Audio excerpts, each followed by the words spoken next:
Welcome everyone. I'm Sharada Devi and we are in our Ritualize Your Life challenge. 36 days to ritualizing your life. We are at day 20.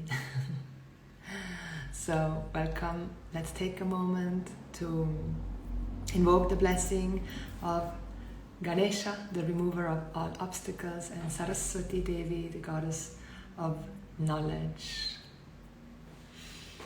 Om Gam Ganapataye Namaha. Om Gam Ganapataye Namaha. Om Gam Ganapataye Namaha. Aim Hrim Om Saraswatyai Namaha. Aim Hrim Om Saraswatyai Namaha. Aim Hrim Om Saraswatyai Namaha. Om Shanti Shanti Shanti. Om. Okay, welcome everyone that are here live today. Hello Theo, hello Kate, hello Rika, and everyone that is going to watch the recording. So I'm here in a white room. I traveled from the Algarve to Lisbon to meet an old friend, Lakshya Devi. We met over a decade in India, where we were both studying in Arshavidya Gurukulam with Swami Dayananda over a decade ago, and we haven't seen each other for 5 or 6 years, and she happened to be here in Lisbon with her beautiful child Leela, and so now I've met them again after many years. So that's the Saturn retrograde. Maybe you're also meeting some people of your past that are coming back, especially for those that have been on the spiritual path. It's very possible that you're going to meet people that you've met a long time ago in India or somewhere. And so I've had another Devi also today that I actually met. We also know each other, same lineage. So it's a beautiful day. And here I am visiting her. And I'm going to try to keep this live today short because her mother invited us for dinner. And so I said, I'm going to do my best to keep it short and sweet.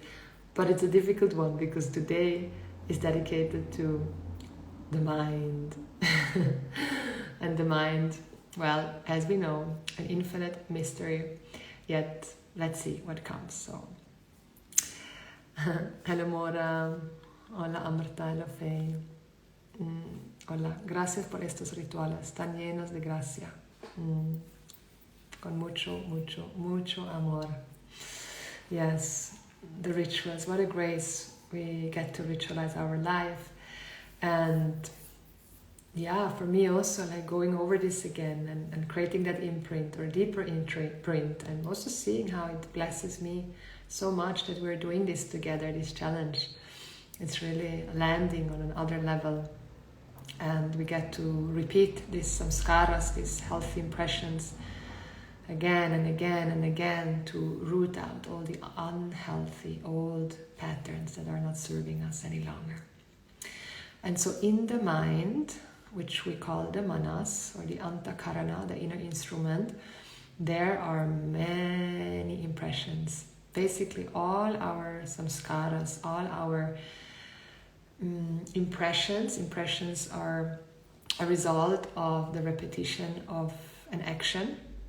So a karma, welcome everyone, a karma that we have repeated many, many, many times. It becomes a pattern. That pattern becomes a samskara, some karati, to do some very well. So something that I do very well over and over again becomes a samskara. Samskara can also have another meaning, but in this context, it's these deep impressions. And then it can become a vasana, an even deeper impression. And so really these samskaras are in our mind, in our minds, the inner instrument. And so this step today, number 20, is dedicated to meditation. So meditation In Sanskrit, we call it, there are different names for meditation. One of them is dhyanam. We also call it upasana. Asana, to sit, upa, with that which is close. What is close? Like your mind is close. So I sit with that which is close. And there are different types of meditations. And for a long time, in the Western world, many people believe that to be in meditation means to be free from thoughts. Anyone of you has heard that? To be in meditation or to meditate means to be free from thoughts. And having that belief, it creates a lot of conflicts, because is it possible really, like, to be free from thoughts? Especially when you want to be free from thoughts. When you want to be free from thoughts, there are going to be so many more thoughts. No? And so I know that for many people, they got very, disenthusiastic or disencouraged to actually go into upasana, go into dhyana, go into meditation. And there's even a longer meaning of meditation, what it really means. And I'm going to share with you the meaning, really, from the Vedic standpoint of what meditation is. And so many people were disencouraged to go into meditation because they believe that, well, to meditate means to be without thoughts. And so they tried, they sat down, closed their eyes, and then tried to get rid of their thoughts. And it was impossible to get rid of their thoughts. So they would stop meditating because they thought they are not eligible for being a meditator. And so in the Vedic teachings, in the Veda, meditation, the definition is Saguna Brahma Manasa Vishaya Vyaparaha. Saguna Brahma, it means Brahma, the limitless being, Sadguna, Saguna, with form. So it is a Manasa Vishaya Vyaparaha. It is a mental, Manasa Vyaparaha, a mental activity, a mental prayerful activity on that which is limitless, but that which has a form. So the limitless with form, God with form, Saguna Brahma, God, Ishvara, we call it, or this universe, because from the standpoint of the Veda, the universe is not separate from God. God, Goddess, that which is sacred, manifests in the form of this universe. So I meditate upon that limitless being that is with form, and I meditate how? Prayerfully. That's a very important aspect. In the Vedic tradition, if we don't actually include prayers, it's not really considered a meditation, a dhyanam, upasana. And so it's a mental, prayerful activity on God, on that which is in reality formless, but when it has a form, as though. That's the definition according to Vedic tradition, according to yoga tradition, tantra yoga, like all of this is the Vedic tradition. That's what meditation is all about. And so what does that mean? It means to be with your mind. So here we're referring to God, Goddess in the form, the sacred in the form of your mind. What is the mind? Your thoughts, your vrittis, we call it, vritti, a thought modification. What kind of thoughts do you have? You have the impressions, that which you objectify through your 5 sense organs, and then that turns into a thought. That thought becomes a vritti. That thought you see where? In your mind. And so it's the impressions from the day, what you cognize. And so it's the thoughts. There can be doubts in the mind, questions in the mind, like you objectify something and then you're questioning, what is it? Is it? Questions. And then those thoughts, they can turn into all kinds of different beliefs, judgments, knowledge. And so then in the mind, in the antakarana or the manas, there are these different thoughts in the form of doubts, in the form of judgments, in the form of identifications, in the form of a created an I notion that we create based on the thoughts that I see, the thoughts that I have. Like you create an identity out of your thoughts. How do we create those thoughts? We saw that yesterday, through the relationships that you create, that you have. You establish a persona, an ego, ahankara, through relationships. And then that ahankara, that ego, is actually what? A bundle of thoughts that you identify with. Like, I am the daughter, I am the mother, I am the son, I am the person, I am the doctor, I'm the CEO, I'm the teacher, I'm the student, I'm white, I'm American, I'm black, I'm yellow, I'm knowledgeable, I'm stupid. Like, so you're making all these judgments upon your mind, your thoughts. And there is knowledge that takes place. Like, you objectify, there are thoughts, vrittis in your mind, and then certain vrittis, you say, I know this now. You objectify, I know, you become a knower, a pramata. And so then that is what we call the buddhi. And then in the mind we also have the past, memories. Everything that is not here right now, but suddenly you have a memory that pops up from your past. Excuse me. And then you have everything in your mind that you don't know, that you're unaware of, which we call the unconscious. The unconscious. So, the mind is our instrument, just like the body that we have been honoring throughout these days, ointing, washing, dressing. We haven't gone to feeding yet, we're still before food, like so much happens before we eat. So we've been washing, dressing, going to the toilet, eliminating, ornamenting, offering our intention, and now meditating.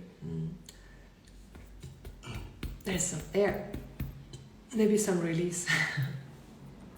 So just as the body is our instrument, our outer instrument, the mind is also seen as our inner instrument, antakarana, inner instrument. And so when you play the instrument, when you play the guitar, what are you doing before you play the guitar? You fine-tune the guitar, you is it called fine-tuning? Yeah, fine-tuning. Like if it's out of the tune, then you're tuning the guitar. And you're cleaning the guitar. And if you don't use the instrument for a certain amount of time, it gets, you notice the different sound. An instrument has to be used. And so in the same way, the mind has to be used. Not abused, not misused, but simply used. And so we spend a lot of time actually meditating. When I say we, I mean we as the people that are really serious about their spiritual growth, emotional growth. We saw what that means yesterday. We spend a lot of time meditating because like this inner instrument has so many thoughts, has so many experiences, so many past memories, so many doubts, so many questions, so many egos, so many personalities, so much we think we know. And so all of that is champur. Champur is like mixed in the mind. And what happens is when it's all mixed and we do not differentiate what is what, like when we're not like taking, like if we have the guitar and then you have the strings and you take care of the strings and then you have the body of the guitar and all these different parts. Maybe a sitar is even better because in a sitar you have also all these screws and then you have the lower part and the head and the strings. Or for example a piano, like how many parts has a piano? So many parts. And so we take care of that instrument. And so in the same way, if we don't really use the mind appropriately, it gets old, it gets squeaky, it gets depressed, it gets, you know exactly how it gets, right? It feels unseen, it feels not heard, it feels rejected, it feels taken for granted. All these feelings that pop up because we're not paying attention to what is here. To what is here means to God, like God, Goddess, the sacred, that is in the form of your mind, in the form of the universe, and you are objectifying the universe, and then you create a judgment based on what you objectify. And your judgments are the same judgments like your mom or the religion or your school has, unless you question all those judgments that are there in the mind. And then on top of that, depending on what kind of childhood we had many difficult, for many of us, we've had many difficult, very difficult situations. And then on top of that, we make judgment as a little girl, a little boy, a little being, based on what we experienced or what we didn't experience. We start to take responsibility for things that are not our responsibility, like the well-being of our mother. And so all of that is champur. Champur means like mixed, masala chai. It's all like mixed in the mind. And so in the meditation, in upasana, in dhyana, in saguna brahma manasa vishaya vyaparaha, we're spending time with cleaning, fine-tuning, and then playing the mind. When you clean it, fine-tune it, and then play it, you actually get to enjoy your mind. It's just like the guitar, the sitar, the piano. Then when you take care of it, you get to actually enjoy this piano. You enjoy it, and everyone else around you also enjoys it. And so it's the same with your mind. Once you pay attention to your mind, once you start to get to know your mind, like get to know all these different parts in your mind, you're actually able to enjoy your mind. And it so much longs for that. It's the greatest gift that I really have given to myself, to spend hours and hours in meditation with my mind, with all parts of my mind. And I spent a lot of time with my inner children. Like they required a lot of time, and it was worth it every single second. Because what happens is when you spend a lot of time with your inner children, then they start to trust you. And there is no better feeling. I mean, there are many, many good feelings, but this is a really good feeling. When your inner world, when your inner children start to trust you. And in order for them to trust you, you get to have a being, a form, something that represents that which is trustworthy, that which actually truly cares about them, cares about your inner children, cares about the different personality, cares about the doubts, cares about the pain, cares about the questions, truly cares, truly means it, and really wants to spend time with them. Because here you can fake it, but it doesn't really work. Because your inner world knows if you mean it really, that you want to be with them and attend to them. And who knows you and this inner world better than really you or God, Goddess? And God, Goddess, in the Vedic tradition, is the all-knowing being. So we call it the one that is Sarvajnaha. Sarvajnaha means the all-knowing being. Sarvashaktiman, the all-powerful being. So it's God, Goddess, the one that has all knowledge. It's like the sun that sees everything, lights up everything, knows everything, sees everything. Nothing is left out. So God, Goddess, knows everything, knows you better than anyone else. And so we establish a relationship with that God, Goddess. Like we saw a few days, that's why we establish an altar. So that I start to have this being with me that really cares about me until I am that God, goddess, until I am that being that truly, fully, utterly cares about my well-being. And only when you really care about your own well-being, then you really can care for the well-being of others, and you really mean it. Like my teacher would say, you can only really be a true friend when you are a true friend to yourself. And that really stuck with me. And I asked myself, am I really a true friend to myself? So establishing that inner friend, like so that inner being, that inner loving being, that inner friend, however you call it. Like if right now you have difficulty with the word God or goddess or with the deity, it still is like, then maybe establish just an inner friend. Like it could be your inner animal, your spirit animal. It could be a tree. It could be Pachamama, the great mother. It could be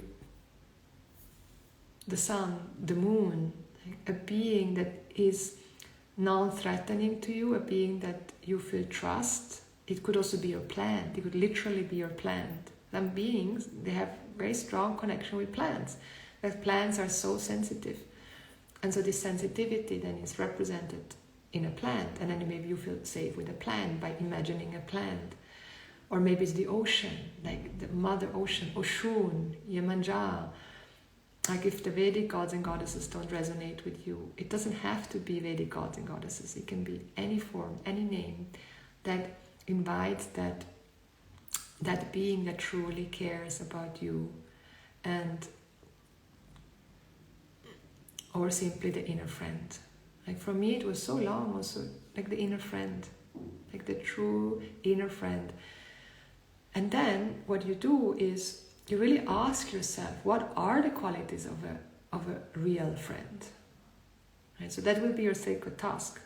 Like, what are the qualities of a real friend? Boom, boom, boom. Like a friend listens, a friend truly cares, a friend is there, a friend doesn't judge, a friend is there to support, a friend has at its heart intention for you to be well.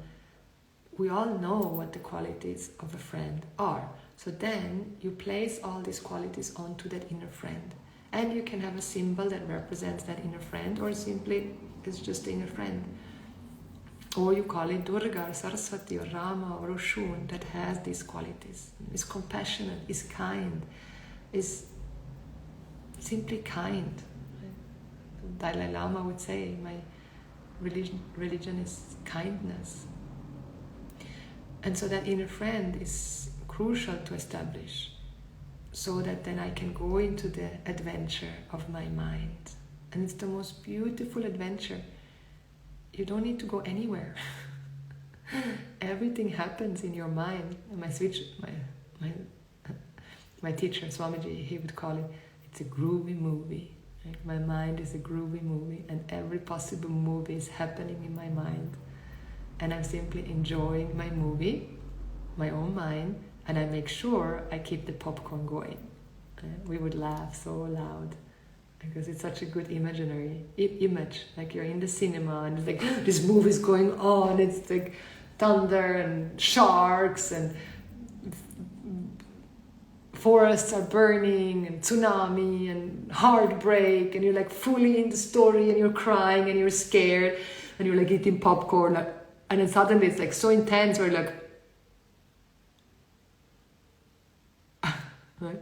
And in that moment you were like fully taken by the movie and you forgot that you're in a movie, right? And so you gotta remember, keep the popcorn going. You're simply watching a groovy movie, many groovy movies, right?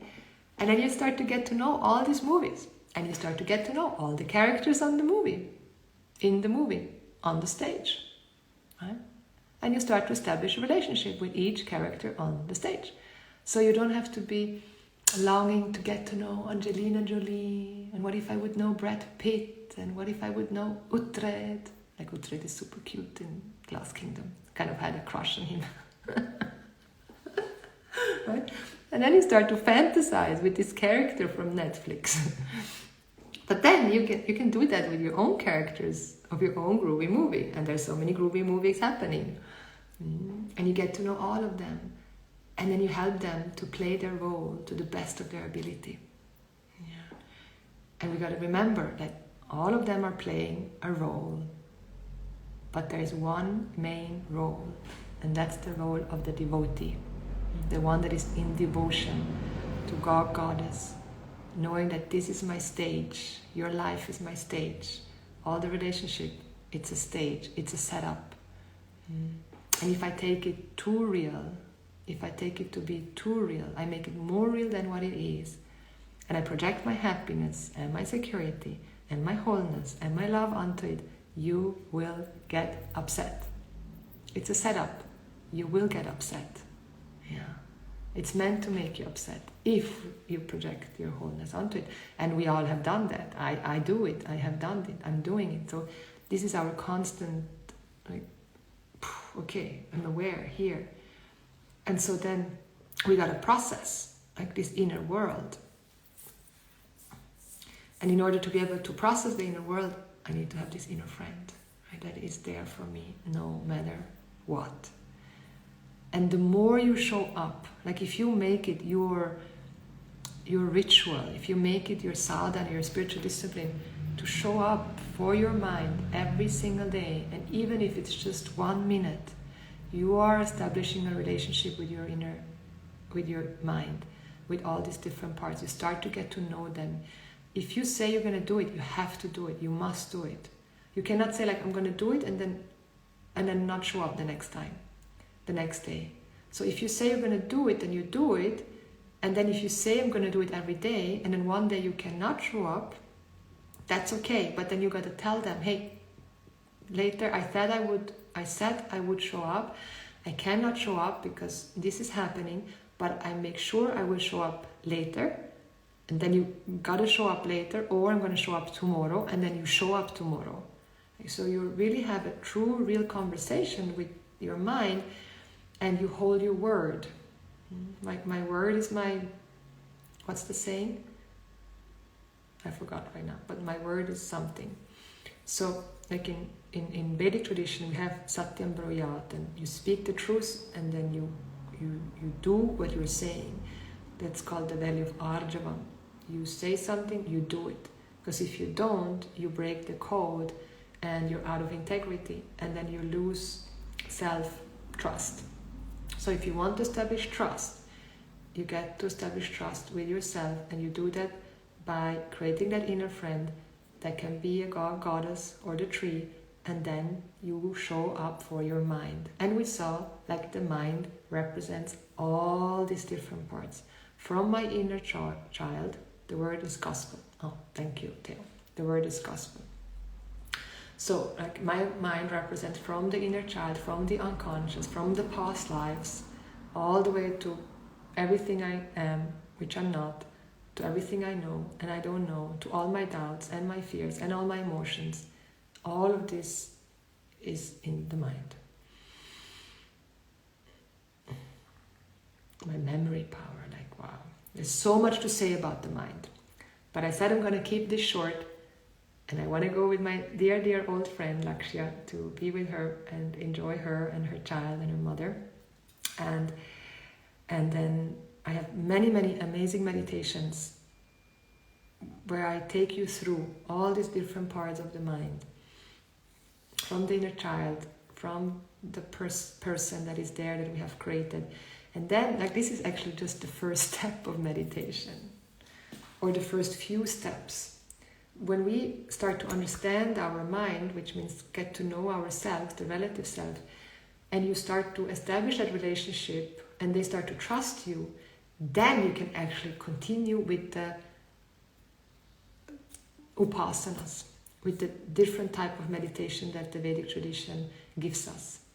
So that's where we then go into meditation of meditating on God, on the quality of the different qualities of God, like space, air, fire, water, earth.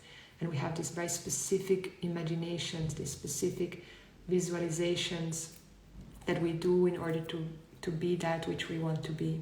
So they are, I don't like to call the word advanced, but for the lack of a better word, these are kind of then the advanced meditations, but they don't really will give you the benefit if you don't take care first of this part that I just shared with you, of all these different parts of the mind. That's what many people want to bypass, and then they want to go directly to those more advanced meditations, and then they don't find absorption because they're trying to bypass this part, which this part means the heart. You cannot bypass your heart.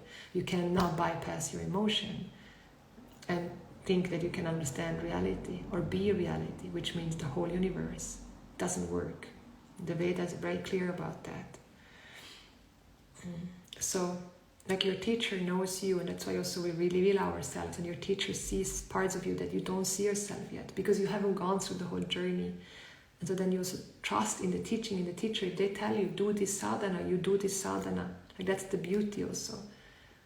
When the trust is there with the teaching, with the teacher, and the teacher said, you do this puja now 48 days first, you do this puja for 1 year, and other students are maybe doing that you really want to do also, but the teacher didn't give it to you. It's not because he, she, they don't like you or reject you or anything like it. No, it's just because they see there's a part that still needs to mature first before you can go ahead.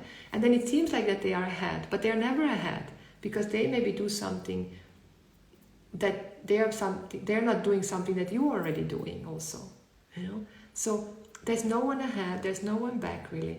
There's a relative maturity, yes, that we have become more mature relatively as a human being, but from the standpoint of the self, nobody is forward, nobody is backward, we're all the same, period. And then there's a relative aspect, because of our traumas, because of our likes and dislikes, because of our samskaras, we have different sadhanas at different times. That's why the spiritual journey is not a cookie cutter situation. It's specific sadhanas, specifically for you as the student, depending on where you are at in your life. And so that's all happening in the meditations. So I have this course, Understanding the Mind. You can find it in davischool.info. It's beautiful. All these meditations and all the talks have been transcribed by my students. It's really quite something. It's included if you join the Devi Temple or any other of my programs, because the Devi Temple is always included in all my other programs. It's the Priestess or the Diamond or the Muse or the Nectar of You that is coming. Or you can simply also have these courses separately if you want to dive deeper into honoring the sacred as your mind, your thoughts, your emotions, your memories. So the prayer here would be, I invoke the sacred in my mind. I want to get to know my mind. I want to befriend my mind. I want to become my best friend. I'm becoming my partner, my friend in success. Right? These are the prayers that you can say every day. You must say every day if you're serious about this spiritual journey and freedom.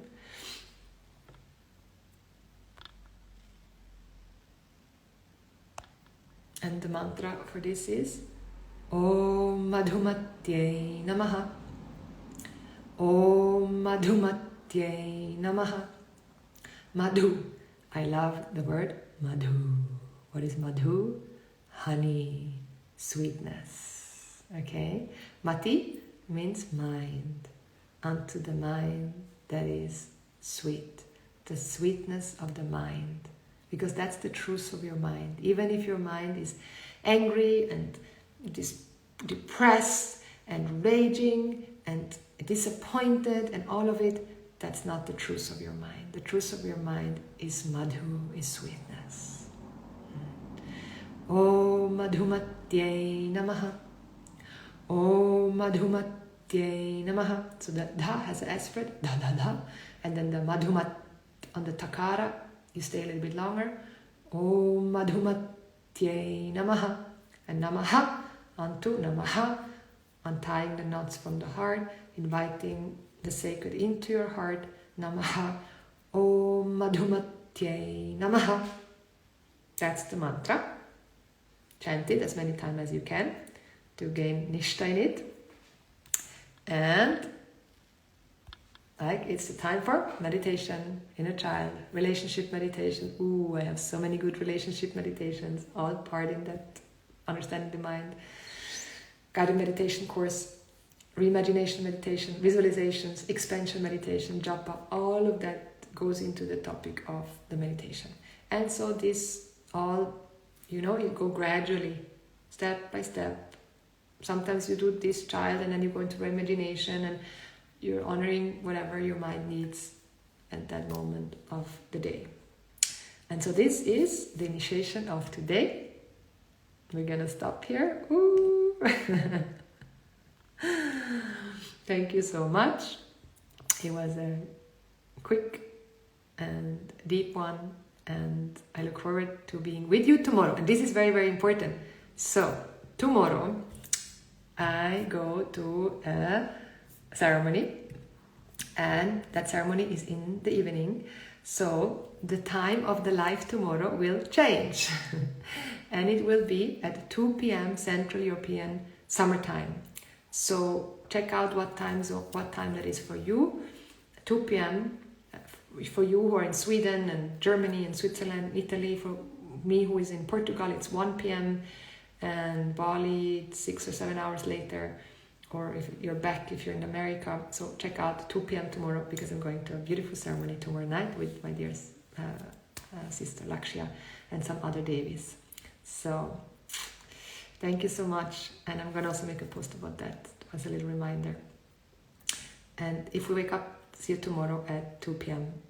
Central European summertime. Om Madhumatyai Namaha. Bhagavad Gita tomorrow? Yes. Bhagavad Gita tomorrow? Yes. We continue. 11 a.m. in the Devi Temple. Much love, Erin. Thank you, Rika. Thank you, Christine. Big hug. Om, everyone.